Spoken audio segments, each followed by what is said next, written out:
Everyone. आज से sorry, आज से हम लोग संविधान या राज्य व्यवस्था की क्लास शुरू करेंगे। और संविधान राज्य व्यवस्था में हम क्या क्या पढ़ेंगे उसके पहले कुछ बेसिक बातों को आपको बता दें। सारे बच्चे बहुत एक्साइटेड होंगे किस तरीके से संविधान की बात होगी। और हकीकत का मामला ये है, आप जो भी आसपास देखते हैं वो कहीं ना कहीं संविधान से जुड़ा हुआ है। इसे संविधान बड़ा इंटरेस्टिंग विषय है। जैसे कि कहीं भी आप न्यूज़ में देखेंगे कि द्रौपदी मुर्मू राष्ट्रपति क्यों बन गई, इसका भी उत्तर संविधान से आपको मिलेगा। फिर आपको ऐसा दिखेगा कि हमारे यहाँ राज्यपाल और प्रधानमंत्री के बीच विवाद क्यों है, इसका भी उत्तर संविधान से मिलेगा। फिर हमें मतदान का अधिकार क्यों है, क्योंकि अगर संविधान ना होता तो ये मतदान का अधिकार हमें मिलता नहीं। इसे यकीन मानिए, हमारा संविधान ऐसे बरगद के वृक्ष की तरह है जिससे हमारे जीवन का हर पार्ट जुड़ा हुआ है। यानी जीवन किसी भाग को आप निकाल के देखिए, बिना संविधान से बनता नहीं। क्योंकि चाहे राष्ट्रपति हो चाहे राज्यपाल हो, अब हर दिन आप न्यूज़ पढ़ेंगे राष्ट्रपति की, राज्यपाल की, मुख्यमंत्री की, इन सबका उत्तर संविधान से मिलता है। लेकिन हम पहले आपको बेसिक बता दें कि संविधान क्या है, फिर हम बताएंगे कि राज्यपाल क्या है, मुख्यमंत्री क्या है। पहले हम बिल्कुल ABC शुरू करें, क्योंकि हम मान के चल रहे हैं कि जो हमारे बच्चे हैं वो बिल्कुल बिगिनर हैं और शुरुआत से अपनी न्यू बनाना चाहते हैं। फिर उसके बाद मकान पर आएंगे। तो पहले हम ये बताने का प्रयास करेंगे आपको, जो बात हम देखेंगे पहले ये कि संविधान क्या है। पहले हम देखेंगे संविधान क्या है, फिर उसके बाद ये देखेंगे कि संविधानवाद क्या है, कॉन्स्टिट्यूशनलिज्म। पहले हम देखेंगे संविधान क्या है, फिर देखेंगे संविधानवाद क्या है, कॉन्स्टिट्यूशनलिज्म क्या है। फिर कई बार बच्चों को ये भी कुतूहल रहता है कि यार संविधान तो पढ़ लिया, राज्य व्यवस्था क्या है। इंडियन पॉलिटी, राज्य व्यवस्था का हिंदी अनुवाद अलग अलग कर दिया जाता है। कई बार हम राज्य व्यवस्था कहते हैं, कई बार भारतीय शासन राजनीति कहते हैं। इसका जो इंग्लिश नाम है इंडियन पॉलिटी। यानी अब पहले में तीनों बातों में अंतर बताएंगे, फिर उसके बाद हम विषय की शुरुआत करेंगे, संविधान पर आएंगे। अब बड़ा इंटरेस्टिंग पार्ट है, हम शुरू करें संविधान से। अगर हम संविधान को पढ़ना चाहते हैं तो पहले हम आसपास देखें। इसलिए आप NCERT पढ़िएगा। NCERT की बेसिक बुक है, क्लास 6 से लेके क्लास 12 तक। बेसिक बात को पढ़िए, विषय को समझने का प्रयास करिए, रटने का प्रयास मत करिए, क्योंकि आप लोग बड़े हैं, बुद्धिमान हैं। इसलिए जब एक बार चीज़ समझ में आएगी, इंटरेस्ट आएगा, तो जो आवश्यक बात होगी अपने आप याद कर लेंगे आप। अब जरा देखिए, जब हम संविधान की बात करते हैं तो संविधान की सीधी बात करें कि अपने आसपास देखें। अब जहाँ भी आप रह रहे हैं वो समाज है। जितने बच्चे हैं, जो बच्चे गाँव बैठे हुए हैं वो समाज है। अब गाँव में आप जाओगे, सरपंच महोदय मिलेंगे। गाँव में आप जाओगे, कौन मिलेगा? विद्यालय मिलेगा, स्कूल मिलेंगे, ये समाज है। गाँव में आप जाओगे तो फिर कोई नाटक मंडली मिल सकती है, ये समाज है। जो बच्चे शहर बैठे होंगे वहाँ पे तमाम पर्यावरण के लिए काम करने वाले संगठन मिल जाएंगे, महिला संगठन मिल जाएंगे, प्रेस के लोग मिल जाएंगे, मीडिया के लोग मिल जाएंगे। यानी हम समाज की बात करते हैं, इसका मतलब है कि विद्यालय, विश्वविद्यालय, धार्मिक समूह, यानी आप जहाँ भी आसपास हैं जरा सोच के देखिए, या तो हमारे आसपास विद्यालय है, विश्वविद्यालय है, या तो हमारे पास मंदिर है, मस्जिद है, ऐसी धार्मिक संस्थाएं हैं, या हमारे पास हो सकता है कोई दुकान वगैरह भी हो। यदि अब दुकान को समाज में माना जाए, न माना जाए, इस बात में मतभेद हो सकता है, लेकिन सामान्यतः हम समाज में रहते हैं। यानी कल्पना करके देखो बच्चों, अगर हम समाज में ना होते तो या तो अंटार्कटिका में होते या हिमालय के टॉप पे बैठे होते। और न तो हम अंटार्कटिका में हैं जहाँ पे केवल मछलियाँ हैं, सील है, और हिमालय के टॉप पे रहने की कोई गुंजाइश नहीं है। यानी बड़ी इंटरेस्टिंग बात है कि हम समाज में रहते हैं और समाज की सबसे छोटी का ये परिवार है।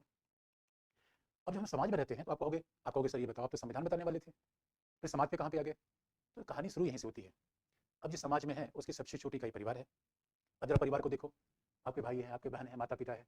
कई बार ऐसा होगा कि घर में किसी बात पे संघर्ष हुआ। अब आप कहना चाहते हो कि मैं पढ़ूंगा, आपके पिताजी कह रहे हैं मैं शादी होने को उम्र हो गई, शादी कर ले, क्या करेगा पढ़ के? अब जरा सोच के देखिए, परिवार में संघर्ष उत्पन्न हुआ।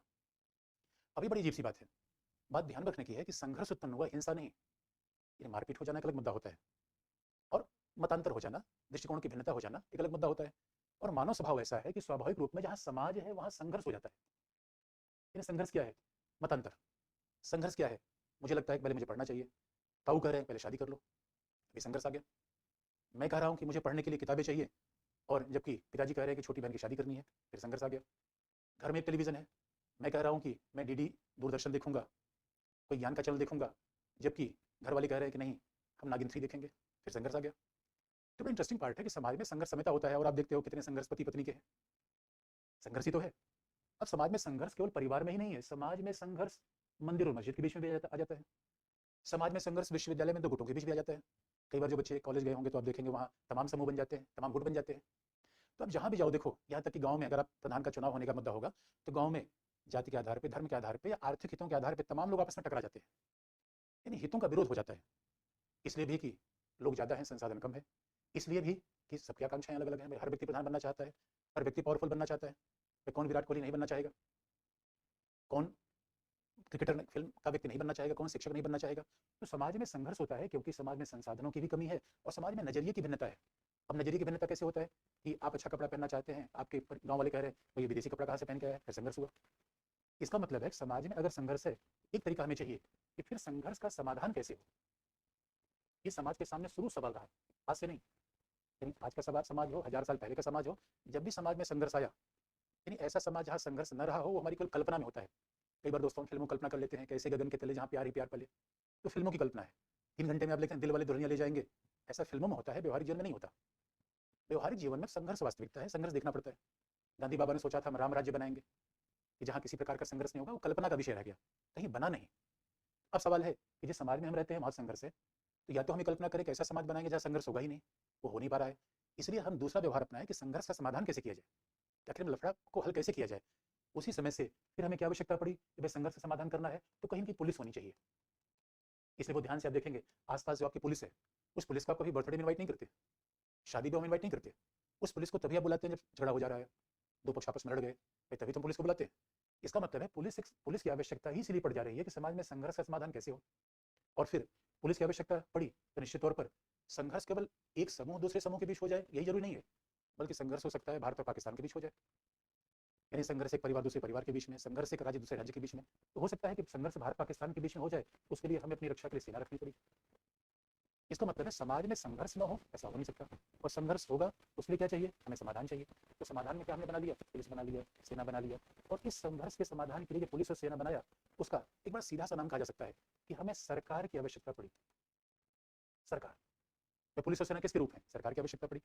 फिर आप पूछोगे अच्छा सरकार की आवश्यकता पड़ी, हमने तो सुना था सरकार के जो 3 अंग होते हैं वो है विधायिका, दूसरा है कार्यपालिका, तीसरा है न्यायपालिका। और फिर ये भी कहोगे भाई हमने तो सर सुना था सरकार के 3 अंग होते हैं, विधायिका, कार्यपालिका, न्यायपालिका। ये बात सच है, सरकार के 3 अंग होते हैं, लेकिन जब व्यवहार के रूप में देखा जाए तो सरकार का जो विजिबल सबसे रूप हमें दिखता है पुलिस, जो दरोगाजी दिखते हैं, जो बुलेट लेके इधर उधर घूमते रहते हैं, और सरकार का सबसे विजिबल रूप है। इसका मतलब हो गया समाज में व्यवस्था बनाए रखने के लिए सरकार की आवश्यकता है। ये बात तय हो गई, समाज में व्यवस्था बनाए रखने की सरकार की आवश्यकता है। अब आप कहोगे सर कि ये बताओ विधायिका, कार्यपालिका, न्यायपालिका ये क्या है। ये सरकार की 3 बाहें हैं, जैसे हमारा मानव शरीर है, हाथ है, पाँव है, तो सरकार के 3 अंग हैं। पुलिस और सेना तो आपको ज़्यादा दिखती है जो सरकार के लिए है, और वो हमारी सुरक्षा करती है, समाज में व्यवस्था बनाए रखती है।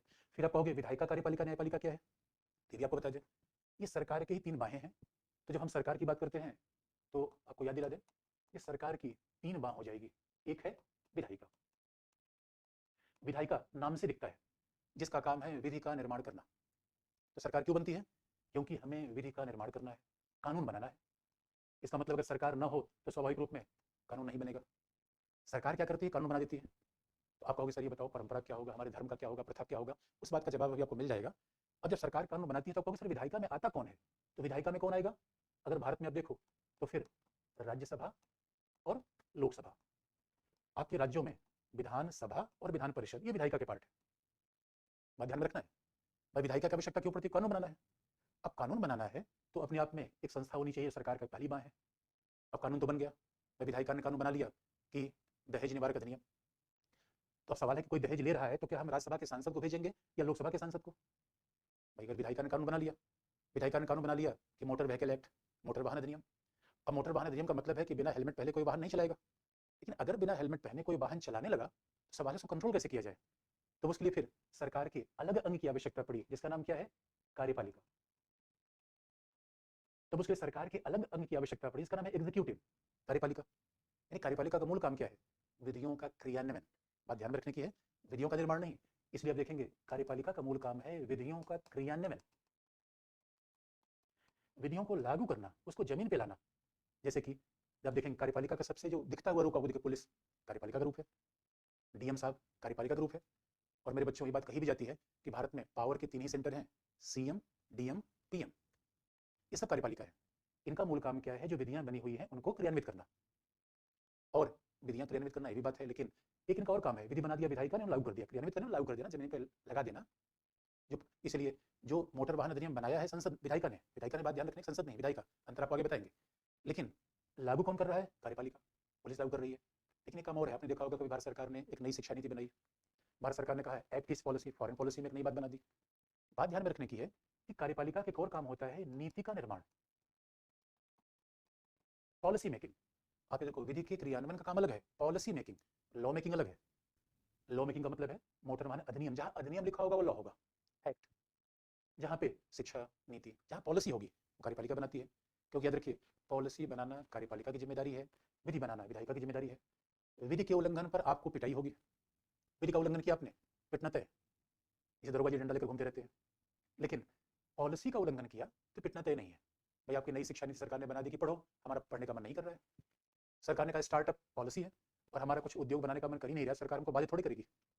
इसलिए बड़े ध्यान देने की बात है कि पॉलिसी सरकार बनाती है, कार्यपालिका बनाएगी, और पॉलिसी कार्यपालिका के साथ चेंज हो जाती है। मोदी की पॉलिसी अलग, उसके पहले नरसिंह राव की पॉलिसी अलग, मनमोहन सिंह की पॉलिसी अलग। लेकिन विधि सरकार के बदलने के अनुसार बदलती नहीं, बात ध्यान रखना बच्चों। और आराम से पढ़ना है हमें। अब जरा सोच के देखो कि विधि सरकार के हिसाब से बदलती नहीं पहला, और विधि का उल्लंघन किया तो डंडा पड़ना तय। लेकिन जो पॉलिसी होती है वो सरकार बदलने से बदल जाती है, और इसके उल्लंघन पर दंड वगैरह का कोई प्रावधान नहीं होता। क्योंकि एक बात खास है, सरकार बनती ही इसलिए एक व्यवस्था बनाने के लिए, सरकार बनती है कि व्यक्तियों के व्यवहार को नियंत्रित करने के लिए। क्योंकि व्यक्ति तो ऐसा है, अब देखो एक से डॉन है आपके मोहल्ले में, एक से डॉन है, एक से हुड़दंग करने वाले लोग हैं, तो उनको नियंत्रित करने के लिए डंडा चाहिए। इसलिए सरकार के पास डंडा होता है, कार्यपालिका के पास डंडा होता है, तो नीति का निर्माण करती है। फिर आप कहोगे कि जैसे शिक्षा की नीति, एक्ट ईस्ट पॉलिसी, फिर आप कहोगे सर कार्यपालिका में आता कौन है? तो कार्यपालिका में दो कार्यपालिका है। एक तो 5 साल के लिए आती है कार्यपालिका में, एक अस्थायी, जैसे कि राष्ट्रपति, प्रधानमंत्री, ये सब कार्यपालिका के पार्ट हैं। राष्ट्रपति, प्रधानमंत्री, उसके बाद फिर मुख्यमंत्री, राज्यपाल, ये सब कार्यपालिका के पार्ट हैं। मंत्री, ये सब कार्यपालिका के पार्ट हैं, जो कि निर्वाचित होते हैं 5 साल के लिए। यही बड़ी इंटरेस्टिंग बात है, 5 साल के बाद ये रहेंगे नहीं रहेंगे फिर से जनता से पूछा जाएगा।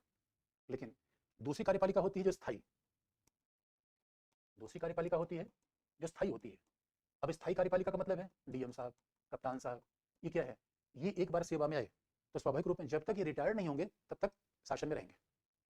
इसलिए कहा भी जाता है सरकारी नौकरी में घुसने से पहले कठिनाई, घुसने से पहले बड़ी मारामारी, इतना कंपटीशन, और एक बार सरकारी नौकरी मिल गई तो आप समझ लो कोई निकाल नहीं सकता।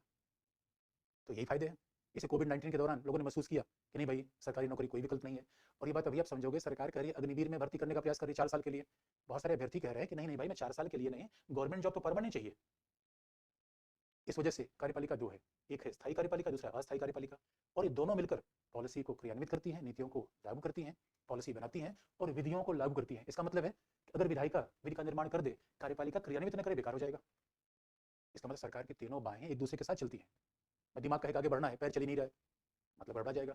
ये ठीक वैसे है कि कार का एक पहिया तो चले, दूसरा रुक जाए। तो जब सरकार चलती है तो दोनों बाहें हैं, दोनों एक दूसरे कॉम्प्लीमेंट करती हैं। विधायिका विधि का निर्माण करेगी, कार्यपालिका उसे लागू कर देगी। इसलिए आप देखेंगे विधायिका ने विधि का निर्माण कर दिया कि जो व्यक्ति हत्या अपराध करेगा वो जेल में होगा। लेकिन जेल कौन बनाता है? कार्यपालिका। पुलिस वाला जेल में रहता है, लोगों को जेल में बंद करता है, ये काम विधायक का नहीं है। सांसद महोदय साहब नहीं कहोगे कि सर ये देखो यार आदमी खुला छूट रहा है, ये तो दंडित हो गया है। नहीं, ये काम आप पुलिस से कंप्लेन करोगे, थाने में शिकायत करोगे कि भैया देखो इन्होंने कानून का उल्लंघन कर दिया, इन्होंने हमारे खेत पे नियंत्रण कर लिया। ये काम है कार्यपालिका का। लेकिन अब विधायिका भी हो, कार्यपालिका भी हो, एक और अंग की आवश्यकता पड़ जाती है। क्योंकि फिर याद दिला दें, अब विधायिका है, कार्यपालिका है, तो विधायिका के दो अंग ही आपस में टकरा सकते हैं। कैसे? अब पता चला कि कोई लोकसभा ने कानून बना दिया, राज्यसभा ने कानून बना दिया, केरल सरकार कह रही हम नहीं मानेंगे, अब लफड़ा गया। अब एक बड़े विवादित हो गया, भाई हमारे यहाँ राज्यसभा लोकसभा ने मिलकर कानून बना दिया, केरल सरकार कह रही हम नहीं मानेंगे, विवाद हो गया। इसका मतलब अब विवाद हो जाए तो हमें एक अंपायर की आवश्यकता पड़ती है। मैच खेलते हैं, और बच्चों बड़ी इंटरेस्टिंग बात थी, जब भी हम मैच खेलते हैं तो जिसका बैट होता है बड़ा प्रभावशाली होता है, और कई बार जो बच्चा आउट हो जाता है नो बॉल, अगर हम आउट हो गए तो नो बॉल। लेकिन अब ऐसे सरकार तो नहीं चल सकती। तो यहाँ पे मामला देखा गया कि भाई देखो, सरकार के लिए एक आपके पास तंत्र होना चाहिए जो विवाद को सुलझाए, विवाद को सुलझाने की अलग व्यवस्था होनी चाहिए। एक विवाद निवारण तंत्र होना चाहिए, तंत्र मतलब व्यवस्था, प्रावधान। और विवाद को सुलझाने के लिए जिसका निर्माण किया गया उसका नाम है न्यायपालिका। विवाद निवारण के लिए सरकार की तीसरी बाह बनाई गई, इसका नाम है न्यायपालिका। अगर सोच के देखिए, न्यायपालिका की आवश्यकता कहाँ पड़ेगी? अगर प्रधानमंत्री और मुख्यमंत्री के बीच टकराहट हो जाए, कई बार होती भी, आप देखेंगे। अगर प्रधानमंत्री और मुख्यमंत्री के बीच संघर्ष आ जाए तो मामला जाएगा न्यायपालिका के पास। फिर यानी विधायिका के पास लोकसभा राज्यसभा कोई कानून बनाए, राज्य विधानसभा मानने से मना कर दे, फिर संघर्ष किसके पास जाएगा? न्यायपालिका के पास। और ये भी ध्यान रखने की बात है कि मान लीजिए मैं घूम रहा हूँ, आप क्लास कर रहे हैं और अचानक पुलिस क्लासरूम में घुस के आपको पीट दिया कि भाई बड़ा विवाद का मुद्दा है, ऐसा कैसे कोई कर सकता है। इसलिए हम कहाँ जाएंगे? न्यायपालिका के पास। इसलिए न्यायपालिका का मतलब क्या है? उच्चतम न्यायालय, जो भारत का सबसे बड़ा न्यायालय है, यानी न्यायाधीशों का पितामह, पितामह भीष्म। यानी हमारे यहाँ जैसे कि परिवार में दादा रीजन जो कह दिया वो सर्वोच्च होगा, वैसे पूरे न्यायपालिका में जो भीष्म है वो उच्चतम न्यायालय है। इसलिए जस्टिस चंद्रचूड़ के पास मामला जाता है, और जस्टिस चंद्रचूड़ के पास मामला जाएगा। गवर्नर के खिलाफ मुख्यमंत्री शिकायत कर रहा है, ये मामला जस्टिस चंद्रचूड़ हल करेंगे, तो ये उच्चतम न्यायालय। उसके नीचे कौन आएगा? उच्च न्यायालय। उसके नीचे आएगा जनपद न्यायालय। उसके नीचे आएगा जनपद न्यायालय। इसका मतलब हो गया, ये हो गए सरकार के तीन अंग। सरकार के तीन अंग हो गए, और तीनों एक दूसरे के पूरे ग्रुप में काम करते हैं। क्योंकि आपको याद दिला दें, अगर विधायिका हो, कार्यपालिका न हो, तो नियम लागू नहीं हो पाएगा। अब दोनों हो, न्यायपालिका हो, तो झगड़ा हल नहीं हो पाएगा, हमेशा झगड़ा ही मचा रहेगा। न्यायपालिका ही केवल हो और विधायिका न हो, तो विधि का निर्माण ही नहीं हो पाएगा, क्योंकि जो झगड़ा इन्हें हल करना है वो किसी विधि के अनुसार जो विधायिका ने बना रखी है, भाई विधायिका ने जो बना रखी है उस विधि के अनुसार हल करेंगे। इसका मतलब है सामान्य भाषा में समझें तो सरकार के तीन अंग हैं, सरकार के तीन अंग आ गए। फिर बात को पीछे भी याद दिला दें, सरकार की आवश्यकता क्यों पड़ी? विवाद को हल करने के लिए। ये दो बात का समाधान हमें मिल गया। अभी भी हमें संविधान की बात अभी नहीं मिली। संविधान क्या है? अभी हमें दो बात का उत्तर मिल गया कि समाज में विवाद होता है, पहला, विवाद को हल करने के लिए सरकार का निर्माण करते हैं, दूसरा। अब सवाल ये है, अगर सरकार का निर्माण है तो शायद ही दुनिया कोई ऐसा देश देखेंगे जहां सरकार ना हो। अब विवाद इस बात पे आता है कि सरकार तो हमने बना लिया, आपने कहा सर विधायिका, कार्यपालिका, न्यायपालिका, सरकार के तीन अंग हमने बना लिया, लेकिन एक बड़ी समस्या तब दिखती है जब अगर सरकार होना जरूरी है, तो आप देखिए अब समस्या कहां पर आती है। समस्या यहां पर आ रही है, पहला, म्यांमार, हमारा पड़ोसी, जिसको पहले बर्मा के नाम से जानते थे। और दोस्तों हमारा कितना प्रभाव है इसको आप इस बात से देख सकते हैं, कई देशों के नाम इस तरीके से भारत से जुड़े हुए हैं। और पहले तो कहा जाता था बर्मा का मतलब ब्रह्मा, बिगड़ते बिगड़ते उसका नाम हो गया बर्मा। अब सवाल है कि म्यांमार की सरकार में, इतनी बात तो अभी हमारा पड़ोसी है, और म्यांमार में सेना का शासन है, यहाँ भी सरकार है। यहाँ सरकार का मतलब किसका है? सैनिक अधिकारियों ने। यानी सोचिए कि म्यांमार में सरकार ऐसी है जैसे हमारे यहाँ सेना अधिकारी मिलकर शासन पर नियंत्रण कर लें। तो आप कहेंगे क्या वहाँ विधायिका, कार्यपालिका, न्यायपालिका नहीं है? वहाँ भी है। अभी बड़ी समस्या ये हो जाती है, सरकार म्यांमार भी है जहाँ सेना का शासन है, लेकिन सरकार भारत में भी है। अगर देखिए, अब म्यांमार में अगर सेना का शासन है तो सेना के शासन से आप कहेंगे विधायिका, कार्यपालिका नहीं है, तो विधायिका, कार्यपालिका, न्यायपालिका है। लेकिन एक खास बात जो ध्यान रखने की है, विधायिका, कार्यपालिका, न्यायपालिका तो है, लेकिन जो खास बात ध्यान रखने की है कि जब सेना ही शक्तिशाली बनेगी तो यहाँ सेना का सर्वोच्च महत्व है, सेना की सर्वोच्च शक्ति है। और आप याद रखिए, जब सर्वोच्च शक्ति सेना के हाथ में आ जाएगी, जब सर्वोच्च शक्ति सेना के हाथ में आ जाएगी, तो आपको याद दिला दें, फिर हमारे अधिकार नहीं रहेंगे। इसे म्यांमार में कोई जाकर कहे कि सर मैं बोलूंगा, म्यांमार में परमिशन इसकी नहीं मिलेगी। कोई जाके बोलेगा नहीं, वहाँ बोल बचन करना मना है, चू चपड़ नहीं कर सकते। इसका मतलब है म्यांमार में सरकार के तीन अंग तो हैं, विधायिका भी है, लेकिन सब कुछ सेना के हाथों में है। सेना ही तय करेगी कि विधायिका में कौन जाएगा, सेना ही तय करेगी कि कार्यपालिका में कौन जाएगा, सेना ही तय करेगी न्यायपालिका में कौन जाएगा। तो कहेंगे तो अजीब सी बात हो गई। और एक बात दोस्तों याद रखिए, जहाँ सेना सबसे शक्तिशाली बन जाए तो आप समझ सकते हैं सेना बातचीत नहीं करती, सेना तो पीट पड़ देती है। इसे जहाँ सेना शक्तिशाली होगी वहाँ व्यक्ति की आज़ादी नहीं रहेगी। अब बड़ा लफड़ा हो गया, आसमान से गिरे खजूर पलट के। यानी मेरे प्यारे भाइयों, बच्चों, हमने सरकार तो इसलिए बनाई थी कि व्यवस्था दूर हो जाए। भाई सरकार की आवश्यकता में क्यों पड़ी? झगड़ा था। सरकार की आवश्यकता क्यों पड़ती है? भाई सरकार ना हो तो पता चला कि कल ही हमारा कोई बैग लेके भाग जाएगा। पुलिस की आवश्यकता तो पड़ती है। अब मानव के सामने बड़ी दुविधा उत्पन्न हो गई, सरकार हमने बनाया, सोचा संपत्ति की रक्षा होगी, झगड़ा निपटा देगा, कोई हमारे जमीन पर अतिक्रमण नहीं करेगा। लेकिन पता चला सरकार ही गुंडा बन जाए तब क्या किया जाए। हमने सोचा सरकार सरपंच रहेगी, लेकिन म्यांमार का एग्जाम्पल आप देखिए। और दूसरा एग्जाम्पल आप देखेंगे ईरान में भी, वर्तमान में ईरान में आप देखेंगे, ईरान में एक ऐसी, ईरान में भी सरकार है, ईरान में भी सरकार है, और ईरान में क्या है? धार्मिक नेताओं का शासन है। बड़ी अजीब सी बात है, यहाँ सेना का शासन, यहाँ धार्मिक नेता का शासन। अब धार्मिक नेता का शासन है, जरा सोच के देखिए, कोई आपको पड़ोसी ये कहे आपको क्या पहनना है, तो आप कहेंगे भैया अरे पैदा हुआ हूँ दिमाग लेके, ये हाथ पैर पैदाइशी में मिला है, और मेरे बच्चों जितने सब लोग क्लास देख रहे हैं ये सबको मिला हुआ है। कमाल की बात है, पैदा हुए हम अपने हाथ पैर लेके, जब हम पैदा हुए तो दिमाग हमारे पास था, और हर व्यक्ति के पास दिमाग है, हर व्यक्ति के पास सोचने की क्षमता है। ये मेरे प्यारे भाई बताओ कि जरूरी है कि हम शादी विवाह करने से ताऊ से पूछें, कपड़ा पहनने के लिए सरकार से पूछें? सोचने बड़ी हैरानी की बात लग रही है, लेकिन ईरान में ऐसा है। ईरान में भी आपने देखा होगा कि ये कहा गया एक विशेष किस्म का धार्मिक वस्त्र पहना जाए। आप कहेंगे, आपसे पूछा सर, आप पूछोगे सर इसी सरकार में चाहिए? तो ना बाबा ना, इसी सरकार तो नहीं चाहिए। अरे सरकार हमने लिया था कि भाई हमारी संपत्ति की रक्षा कर दे, जीवन की रक्षा कर दे। सरकार ये थोड़ी करेगी कि हम क्या कपड़ा पहनेंगे, हम क्या बनना चाहते हैं, हम कहाँ आना जाना चाहते हैं। और इसलिए दोस्तों कई बार सरकार समस्या पैदा करती है। मुझे इस बात में एक स्कूल घटना याद आ रही है। हम लोग स्कूल में पढ़ा करते थे, और एक दरोगा जी थे। दरोगा जी डंडा लेकर घूमते थे, और जिन बच्चों के बाल बड़े बड़े होते थे, अमिताभ बच्चन की फिल्में देख के बच्चे बड़े बड़े बाल रखते थे, और दरोगा जी उन बच्चों को ऐसी पिटाई करते थे। अब जरा सोच के देखिए, बाल रखना भाई, इसमें दरोगा जी क्या मतलब है? यही मामला ईरान में हुआ। अब सर सोच के देखिए, सरकार यहाँ भी है, ये म्यांमार में भी है, सरकार ईरान में भी है, लेकिन अब यहाँ पे क्या है, धार्मिक नेता का प्रभाव है। और धार्मिक नेता का प्रभाव इसका मतलब है यहाँ भी आज़ादी गई, यहाँ भी व्यक्ति मरा, यहाँ भी व्यक्ति मरा। इसे म्यांमार में लोग भाग भाग के भारत आ रहे हैं।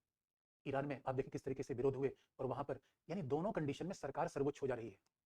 सरकार के पास सर्वोच्च शक्तियां आ जा रही है, सरकार के पास निरंकुश शक्ति आ जा रही है जिसपे कोई अंकुश ना हो दोस्तों।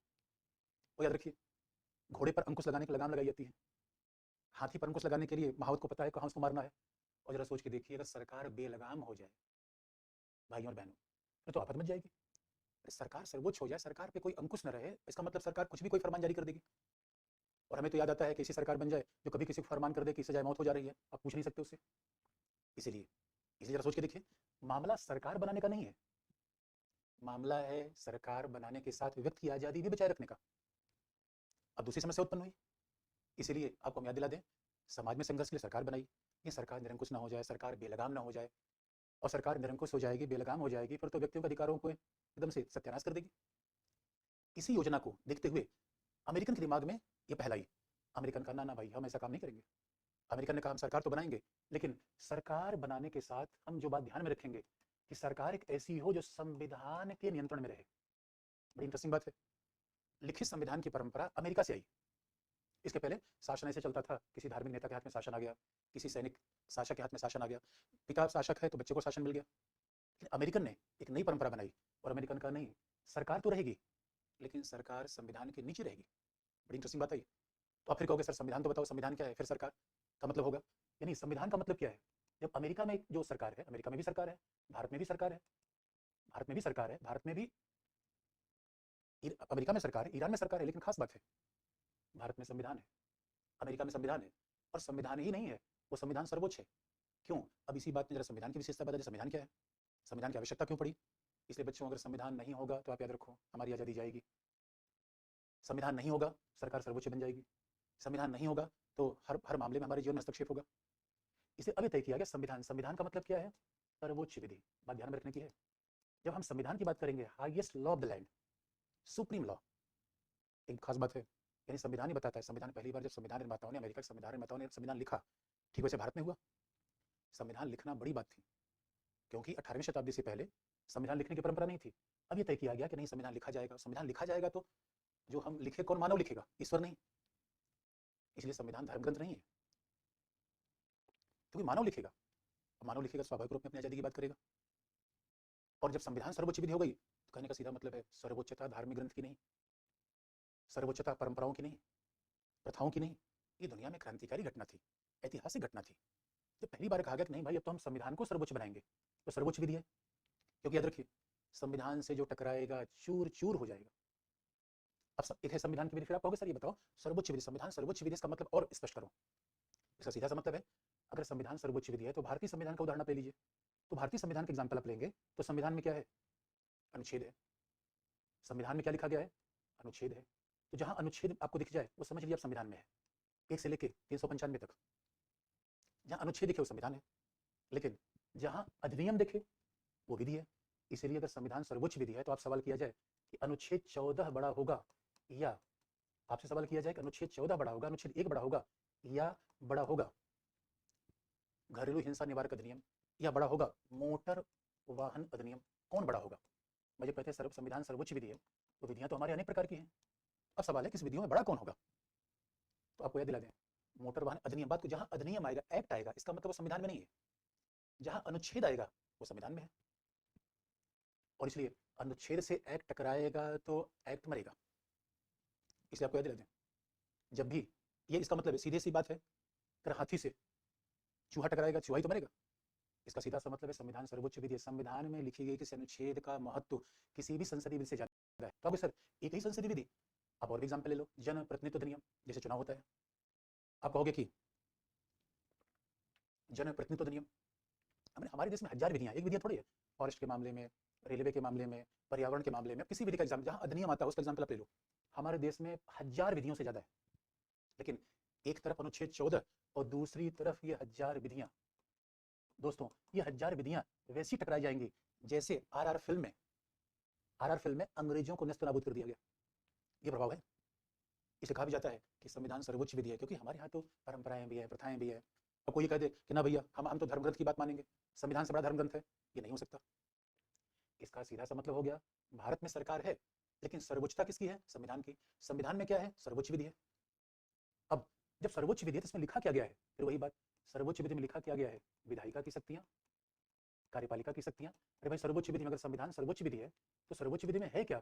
सरकार की शक्तियों का उल्लेख। ये तो सर्वोच्च विधि में है, सरकार की शक्तियों का उल्लेख। कमाल की बात है। अब सरकार की शक्तियों का उल्लेख सर्वोच्च विधि में है, इसका मतलब है सरकार से भी बड़ा कौन है? संविधान। बात ध्यान रखने की है, संविधान सबसे बड़ा। अच्छा, कई बार जब नए नए व्यक्ति कहीं सेवा में चयन होता है, पुलिस अधिकारी बनते हैं, प्रशासनिक अधिकारी बनते हैं, तो शायद पॉलिटी की बात भूल जाते हैं।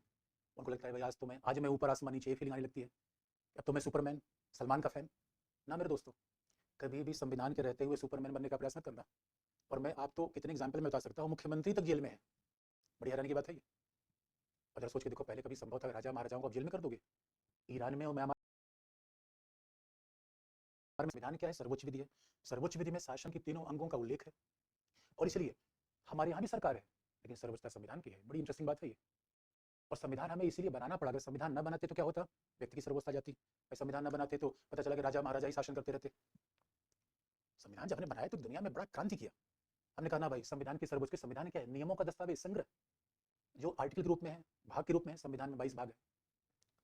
ये कई बार ABC गिनने में मतभेद होता है, फिर हम ABC के बजाय सीधे 22 भाग को गिने, और कई बार अनुच्छेद को भी गिनने पर मतभेद हो जाता है। लोग कहते हैं 340 है, आपका 440 है, 395 ही नहीं है, तो ये मतभेद हो जाता है। लेकिन सामान्यतः अनुच्छेद 395 है और भाग संविधान के 22 हैं। तो जो भी अनुच्छेद में होंगे, भाग में होंगे, अनुसूची में होंगे, तो संविधान किससे मिलकर बनता है? अनुच्छेद से, भाग से। और भाग क्या है? एक ही समान के अनुच्छेद का संग्रह भाग है। संविधान का भाग क्या है? एक ही समान के अनुच्छेद का संग्रह। तो भाग 3 में आप देखेंगे, भाग 3 में अनुच्छेद 12 से लेकर 35 तक का प्रावधान है। ये मूल अधिकार के एक ही भाग है। एक भाग में एक ही किस्म के अनुच्छेद शामिल होते हैं। जैसे आप किचन में रखते हैं तो टमाटर की टोकरी टमाटर में, आलू की टोकरी आलू में। इसका मतलब अलग अलग टोकरी आपने बना दिया। तो संविधान निर्माताओं ने क्या किया कि जो समान स्वभाव वाले अनुच्छेद थे उनको एक भाग में रख दिया। बस सीधी सी बात है, घोड़े को घोड़े के साथ मिलाएंगे, गधे को गधे के साथ मिलाएंगे, आलू को आलू के साथ रखेंगे।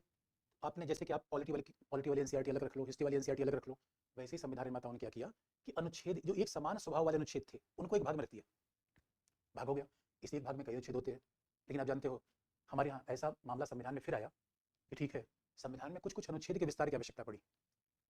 भाई संविधान का मतलब है सर्वोच्च विधि। पहला, सर्वोच्च विधि में सरकार के 3 अंग है। दूसरा, अब इस सर्वोच्च विधि में क्या है? 395 अनुच्छेद है। सर्वोच्च विधि क्यों है? ये किसी भी विधि से बड़ी है जो संसद ने बनाई हुई है, राज्य ने बनाई हुई है, परंपरा, प्रथा, धर्म सबसे बड़ी है, सर्वोच्च विधि है। इस संविधान से बड़ी कोई विधि ही नहीं है। आप कहोगे सर ईश्वर भी नहीं है। भाई देखो, हमारा संविधान ईश्वर की बात नहीं करता। ईश्वर का मसला व्यक्तियों का है। संविधान तो हमारा शुरू ही होता है भारत के लोगों से, we the people of India. इसलिए फिर अब महसूस हुई कि कई अनुच्छेद ऐसे थे जिनके विस्तार की आवश्यकता थी, जिनको विस्तार देने की आवश्यकता थी। अब मान लीजिए कि जब हम कोई किताब लिखते हैं तो मान लीजिए कि एक ही किताब के लिए कई रेफरेंस हमें देना है। तो अनुच्छेद 1 में लिखा गया कि भारत राज्यों का संघ है, India that is Bharat shall be union of states. जब अनुच्छेद 1 में लिखा गया कि भारत राज्यों का संघ है, तो अब सवाल है कि अनुच्छेद 1 में फिर ये भी लिखा जाना चाहिए था राज्यों के नाम क्या है, उत्तर प्रदेश, बिहार, राजस्थान, सब लिखना चाहिए था। लेकिन अगर अनुच्छेद 1 में सारी बातें लिखी जाती तो बड़ा बड़ा हो जाता है, विस्तार हो जाता है, अजीब सा अनुच्छेद हो जाता। अनुच्छेद 1 में लिख दिया गया India that is Bharat shall be union of state, और उसी के साथ फिर ये लिख दिया गया उत्तर प्रदेश, बिहार, तो सारे राज्यों के नाम लिख देंगे, केंद्र शासित क्षेत्र के नाम लिख देंगे, तो संविधान पढ़ने में बड़ा अटपटा हो जाता। तो संविधान निर्माताओं ने कहा यार इसका एक तरीका है, ऐसा करते हैं कि जब हम किसी अनुच्छेद के विस्तार की आवश्यकता हो तो एक अलग से बॉक्स बनाते हैं, अलग से पेटी बनाते हैं, और उस बॉक्स और पेटी का नाम रखा गया अनुसूची। उस बॉक्स और पेटी का नाम रखा गया शेड्यूल, अनुसूची। और इसलिए आप याद रखेंगे हमारे यहाँ आर्टिकल है 395, शेड्यूल है संविधान में 12। आप कहोगे सर ये बताओ ऐसा क्यों है? तो बात सीधी सी है, हर अनुच्छेद के लिए पेटी बनाने की आवश्यकता नहीं थी, हर अनुच्छेद के विस्तार की आवश्यकता नहीं थी। इस वजह से हमने तय किया कि कुछ अनुच्छेद हैं जिनके विस्तार की आवश्यकता पड़ेगी, उन अनुच्छेदों को विस्तार के लिए हमने अनुसूची बना दी। जैसे कि आप देखेंगे 12 अनुसूची क्यों रखी गई? पहले अनुसूची के विस्तार की आवश्यकता हुई तो हमने पहले अनुच्छेद के विस्तार की आवश्यकता हुई, पहले अनुसूची बना दी गई। फिर ये कहा गया जैसे संविधान में आप आगे बढ़ेंगे तो उसमें लिखा हुआ है कि जो भारत सरकार के पदाधिकारी होंगे उनके वेतन भत्ते होंगे। अब राष्ट्रपति का वेतन भत्ता अनुच्छेद 54 में 53 में बताने से अच्छा था, उसके लिए एक अलग पेटी बना दिया जाता, फिर अनुसूची 2 बना दी हमने। इसी किस्म से हमने अनुसूची मूल संविधान में 9 बनाई थी और अभी बढ़ के ये हो गई। अच्छा, मूल संविधान में 8 अनुसूची बनाई थी, अभी बनकर हो गई है 12।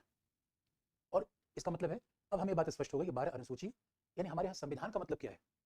संविधान का मतलब क्या है? 12 अनुसूची, सर्वोच्च विधि, भाग 3 और उसमें कार्यपालिका, विधायिका, न्यायपालिका की शक्तियाँ। लेकिन अभी बात पूरी नहीं हुई है। संविधान की बेसिक फ्रेमवर्क हमें मिल गया। अभी बात को थोड़ा और विस्तार करें कि ठीक है, जो संविधान की सर्वोच्चता का मामला है ये महत्वपूर्ण है। यानी इंटरेस्टिंग पार्ट है, भारत में भी सरकार है, ईरान में भी सरकार है, म्यांमार में भी सरकार है। बड़ा ध्यान देने का विषय है ये। भारत में भी सरकार है, ईरान में भी सरकार है, म्यांमार में भी सरकार है, लेकिन म्यांमार और ईरान में सरकार की सर्वोच्चता है, व्यक्ति की सर्वोच्चता है। बड़ा इंटरेस्टिंग पार्ट आ गया। और भारत में संविधान की सर्वोच्चता है। कितनी बड़ी बात आ गई। भारत में संविधान की सर्वोच्चता है। और आप याद रखो, जब संविधान की सर्वोच्चता रहेगा तो आईएएस भी उसके नीचे। इसलिए कई बार लोग ये कह देते हैं कि भारत में सबसे बड़ा डीएम, सीएम और पीएम। ना मेरे दोस्तों, ये बहुत बड़ी गलतफहमी है। इसको दूर कर लिया जाए तो अच्छा है। भारत में अगर कोई सबसे बड़ा है तो एकमात्र संविधान, यानी कितनी ऊंचे पद पर होइए, आपसे भी ऊंचा संविधान है। और इतिहास इस बात का गवाह है कि इंदिरा गांधी को भी जेल की हवा खानी पड़ी। इंदिरा गांधी को चुनाव रद्द किया गया। संविधान की प्रावधानों के अनुसार अगर शासन नहीं चलेगा तो किसी को भी दंडित किया जा सकता है, चाहे वो प्रधानमंत्री हो, चाहे मुख्यमंत्री। इस बात से कोई फर्क नहीं पड़ता। अब आप कहेंगे संविधान की एक छोटी सी परिभाषा मिल गई, अगर संविधान को और आगे बढ़ा दें। आप कहोगे सर संविधान में इतनी बातें हैं। नहीं, थोड़ा सा और बातें संविधान में है। लेकिन एक बात तुम्हें पता चल गया कि संविधान सर्वोच्च विधि है। संविधान क्या करती है? सरकार पर लगाम लगाती है, अंकुश रखती है। इसे आप याद रखिए। हमारे यहाँ प्रधानमंत्री जो चाहे वो नहीं कर सकते, मुख्यमंत्री जो चाहे वो नहीं कर सकते। यानी संविधान वैसी सरकार पर अंकुश लगाता है जैसे स्वाभाविक रूप में घोड़े पर हम लगाम लगाते हैं। बड़ी बात है ये संविधान क्यों है? सरकार को सीमित करने के लिए। इसी बात को थोड़ा और विस्तार कर दें तो अब आपको और फिर संविधान की विशेषता पता चल जाएगी। संविधान क्या हो गया? पहला, संविधान क्या करता है? सरकार के 3 अंगों की शक्तियां बताता है। 3 अंगों की शक्तियों का उल्लेख करता है, पहली बात करता है। फिर संविधान क्या करता है? और 3 अंग आपको बता चुका हूं, विधायिका, कार्यपालिका, न्यायपालिका। अब एक एक बात को धीरे धीरे पढ़ते जाओ, क्योंकि एक बात जो बार बता देंगे फिर दोबारा हम ये मान के चलेंगे तब आपको याद होगा ये। फिर क्या होगा? उसके बाद सरकार की 3 अंग की शक्तियों का उल्लेख होगा। तो संविधान का और काम क्या है? केवल शक्तियों का उल्लेख नहीं करना, सरकार की शक्तियों में बंटवारा करना और सरकार की शक्तियों पर लगाम लगाना, सरकार की शक्तियों को सीमित करना। इसलिए आपको हम याद दिला दें, सरकार की शक्तियां सीमित होती हैं। और सीमित कैसे होती है? संविधान से। भाई यही तो संविधान की सर्वोच्चता है, सरकार नीचे, संविधान ऊपर। और संविधान का मतलब हर व्यक्ति के लिए एक ही जैसा है, हर सरकार के लिए जैसा है। तो जो सरकार की शक्तियों को सीमित करता है वो क्या है? संविधान है। यानी कुल मिला के संविधान ने बता दिया है कि सरकार को क्या करना है, क्या नहीं करना है। अगली बात, और आप याद रखिए, जब सरकार की शक्तियां सीमित होंगी तो फिर नागरिकों के अधिकार, नागरिकों की स्वतंत्रता अधिकतम होगी। फिर नागरिकों की स्वतंत्रता अधिकतम होगी। इसलिए मेरे दोस्तों, अगर आप बात देखना चाहते हैं कि वाकई संविधान का मतलब क्या होता है तो आपको हम याद दिला दें। अगर संविधान की बात देखनी है तो, और संविधान का महत्व देखना है, आज़ादी का महत्व देखना है, एक बार आप अफगानिस्तान घूम लीजिए। आपको फिर आज़ादी पढ़ने की आवश्यकता नहीं होगी। एक बार अफगानिस्तान घूम जाने से अपने आप को पता चल जाएगा कि आज़ादी का महत्व होता क्या है, अधिकार का महत्व होता क्या है। क्योंकि वहाँ व्यक्ति को अधिकार नहीं है। एक बार अमेरिका चले जाइए, जो मर्जी हो करिए, जो मर्जी हो पहनना, यही तो आज़ादी है। अरे भाई, अपना हम शरीर तो लेके पैदा हुए। अब ये कोई थोड़ी में बताएगा कि हम क्या पहने, क्या खाएं, क्या करें। इसलिए आप याद रखिए, अमेरिका में संविधान है। और बड़ा इंटरेस्टिंग पार्ट आप देख लीजिए, भारत में भी इतना बड़ा फिल्म उद्योग इसीलिए आया कि हमारे यहाँ व्यक्तियों को, नागरिकों को स्वतंत्रता है, नागरिकों का अधिकार है। भाई व्यक्ति बताएगा हम कौन सी फिल्म बनाएंगे। इसलिए कई बार आपने देखा होगा हॉलीवुड इंडस्ट्री का विकास अमेरिका में हुआ, भारत में इधर मुंबई फिल्म इंडस्ट्री का विकास हुआ। ऐसे फिल्म उद्योगों का विकास बाकी गैर लोकतांत्रिक देशों में नहीं हो पाया, क्योंकि वहाँ तो कहीं पे व्यक्ति का शासन है, कहीं व्यक्ति की मनमर्जी है, तानाशाही है। तानाशाही का मतलब है जहाँ आज़ादी का गला घोंट दिया जाए, जहाँ आज़ादी को टोटे टोटे कर दिया जाए, वो तानाशाही है। नॉर्थ कोरिया भी आप जा सकते हैं, तानाशाही है। ये कितनी बड़ी बात है दोस्तों। भारत जैसे देश में अगर आप हैं तो आपको इस संविधान से अधिकार मिल रहा है, संविधान से आज़ादी मिल रही है। कितनी बड़ी बात है। अब इसका मतलब आप कहेंगे अगर सरकार की शक्तियाँ सीमित न होती तो आप याद रखिए फिर तो नागरिकों की आज़ादी खत्म हो जाती। इसलिए म्यांमार में सरकार है, नागरिकों की आज़ादी नहीं है। इसलिए सरकार को हमें सीमित करना है, नियंत्रित करना है। एक बात याद रखें, हमारे पास ये विकल्प नहीं है सरकार को समाप्त करना है। नहीं नहीं, ये तो विकल्प है ही नहीं। ये हमने पहले बता दिया कि अगर हम सोचे सरकार को समाप्त कर देंगे तो हम एक कल्पना में जी रहे हैं, क्योंकि हमें सरकार चाहिए व्यवस्था बनाए रखने के लिए, सुरक्षा बनाए रखने के लिए। इसे तो हमें सरकार चाहिए, लेकिन सरकार को नियंत्रित करना, सीमित करना बड़ा जरूरी है। अब सवाल आ गया कि नागरिकों की स्वतंत्रता और अधिकार। इसलिए भारतीय संविधान में आप देखेंगे कि मूल अधिकार का भाग है, नागरिकों की स्वतंत्रता पर बड़ा बल है। और एक खास बात आपको बता दें, ये नागरिकों की जो स्वतंत्रता अधिकार है उसको सरकार भी छीन नहीं सकती। बड़ी इंटरेस्टिंग बात है ये। उसको सरकार छीन नहीं सकती, क्योंकि सरकार ने आज़ादी दी नहीं है, आज़ादी संविधान ने दी है और संविधान में लिखा है। इसका सीधा सा मतलब हो गया, अगर संविधान है तो इसका मतलब है फिर संविधान की आत्मा क्या है। जैसे हमारे शरीर में दो भाग होता है, एक शरीर की आत्मा है और दूसरा शरीर का कंकाल है। शरीर के दो भाग होते हैं, एक आत्मा है और शरीर का कंकाल है। जब हमारा संविधान लिखा गया तो संविधान की आत्मा क्या है, तो आप याद रखिए, फिर तो आत्मा मिलेगी प्रस्तावना में, आत्मा मिलेगी मूल अधिकार में, ये सारी बातें हमें पढ़नी है। आत्मा मिलेगी निर्देशक तत्व में, यानी एक होता है कार का इंजन कहाँ है। जब हम देखेंगे कार का इंजन कहाँ है, तब आपको कहाँ जाना पड़ेगा, प्रस्तावना, फिर कहाँ जाना पड़ेगा, मूल अधिकार, फिर कहाँ जाना पड़ेगा, निर्देशक तत्व। ये हमारे संविधान के में पढ़ना है, हमें प्रस्तावना, मूल अधिकार, निर्देशक तत्व। लेकिन आप जानते हैं केवल इंजन रहे, पहिया न रहे तो ही मामला नहीं चलेगा। ये सही है, कार में इंजन का महत्व पहिए ज़्यादा है, लेकिन आपको सर पहिया हटा ही देते हैं, पहिया हटा दोगे तो मामला नहीं बनेगा। इसलिए स्वाभाविक रूप में सरकार का पहिया क्या है, ये 3 अंग। सरकार के पहिए क्या है, विधायिका, कार्यपालिका। सरकार का पहिया है विधायिका, कार्यपालिका और न्यायपालिका, लेजिस्लेचर, एग्जीक्यूटिव एंड जुडिशरी। ये सरकार के 3 पहिए हैं। तो संविधान दोनों की बात करता है, वाहन का पहिया भी बना दिया और वाहन का इंजन भी बना दिया। इसलिए हमेशा आपको हम याद दिला दें, संविधान हमारा बना संविधान की सर्वोच्चता है, और इसलिए संविधान की सर्वोच्चता कुल मिला के जनता की सर्वोच्चता तय कर देता है। बहुत बड़ी बात है, संविधान की सर्वोच्चता जनता की सर्वोच्चता तय कर देता है, जो न तो ईरान में देखा जा सकता है और न ही म्यांमार में है। यानी संविधान कभी भी शासन की सर्वोच्चता नहीं बताएगा। और बड़ा इंटरेस्टिंग बात है, संविधान हमने ही लिखा, इसलिए आप देखेंगे हर व्यक्ति को बराबरी दी गई। कितना बड़ा परिवर्तन आया, हमने हर व्यक्ति को बराबरी दे दिया और हर व्यक्ति को एक समान मतदान का अधिकार दे दिया गया। तो मेरे दोस्तों, अगर संविधान ना होता, द्रौपदी मुर्मू इस देश की राष्ट्रपति ना होती। क्योंकि संविधान क्या कह रहा है कि जात के आधार पर, लिंग के आधार पर, धर्म के आधार पर किसी नागरिक के साथ कोई भेदभाव नहीं होगा। आप कहेंगे सर समाज में तो दिखता है, इसी बात को बदलने के लिए संविधान लाया गया। और निराश होने की आवश्यकता नहीं है, धीरे धीरे चीज़ें खत्म हो रही हैं और आने वाले समय में खत्म हो जाएगी। इसलिए संविधान हर नागरिक के साथ बराबरी का व्यवहार करता है और हर नागरिक को समान गरिमा देता है। दोस्तों, बहुत बड़ी बात है ये। यानी संविधान कहता है कि हर नागरिक का महत्व समान है। अच्छा, कई बार हमें ही यकीन नहीं होता, हमें यकीन नहीं होता क्योंकि हकीकत की बात है, हमारे देश में कोई राष्ट्रपति बन सकता है। यानी राष्ट्रपति का पद किसी परिवार के लिए आरक्षित नहीं है। बड़ी ध्यान देने की बात है, न किसी परिवार के लिए है, न किसी दल के लिए है, न किसी समूह के लिए। कोई भी नागरिक भारत का राष्ट्रपति बन सकता है। ये हमारा संविधान कहता है। राष्ट्रपति बन सकता है, जो सर्वोच्च पद है, और बाकी IAS, IPS जो चाहे वो बन सकते हैं। और इसे बहुत खास बात देखेंगे, भारत में इसी संविधान का ही परिणाम है, इतने बड़े बड़े पदों पर होने वाले लोग सामान्य परिवारों से जाते हैं संविधान के कारण। एक जमाना था दोस्तों राजा महाराजाओं, एक जमाना था हमारे संविधान नहीं था तो क्या था, परिवार विशेष से लोग राजा की सेवा करते थे। यानी ये भी याद दिला दें, एग्जाम वगैरह होना, सेवाओं के लिए एग्जाम होना, प्रतिस्पर्धा होना, यह आधुनिक युग की देन है। संविधान कारण ऐसा हुआ, और संविधान ना होता तो हमको याद दिला दें, फिर वही परिवार का शासन होता, व्यक्ति का शासन होता, और स्वाभाविक रूप में नागरिकों की आज़ादी नहीं होती, और हमारा जीवन ठीक वैसा होता जैसे उत्तर कोरिया में है। हमारा जीवन ठीक वैसा होता जैसा उत्तर कोरिया में है। ये है संविधान का मतलब, ये कॉन्स्टिट्यूशन। कॉन्स्टिट्यूशन, अब आप कहेंगे सर ठीक है, कॉन्स्टिट्यूशन अगर ये है तो सवाल एक संविधानवाद क्या है, कॉन्स्टिट्यूशनिज्म क्या है। तो आपको बता दें दोस्तों कि संविधानवाद की बात हम कल शुरू करेंगे। अभी थोड़ा सा शुरू क्लास में हम थोड़ा आगे इस बात को क्रमिक रूप में आगे लेके बढ़ेंगे थोड़ा, क्योंकि इकट्ठे बहुत ज़्यादा हो जाएगा तो आपको थोड़ा समझने में कठिनाई आएगी। धीरे धीरे इस क्लास का ड्यूरेशन बढ़ा देंगे। तो 1 घंटे क्लास रखते हैं। आज के लिए संविधान का मतलब क्या है ये हमने आपको बता दिया, संविधानवाद क्या है इस बात को शुरुआत कल करेंगे। तो आप अच्छे से पढ़िए और मन लगा के पढ़िए और धीरे धीरे और NCERT पढ़ के आइए। आपका धन्यवाद।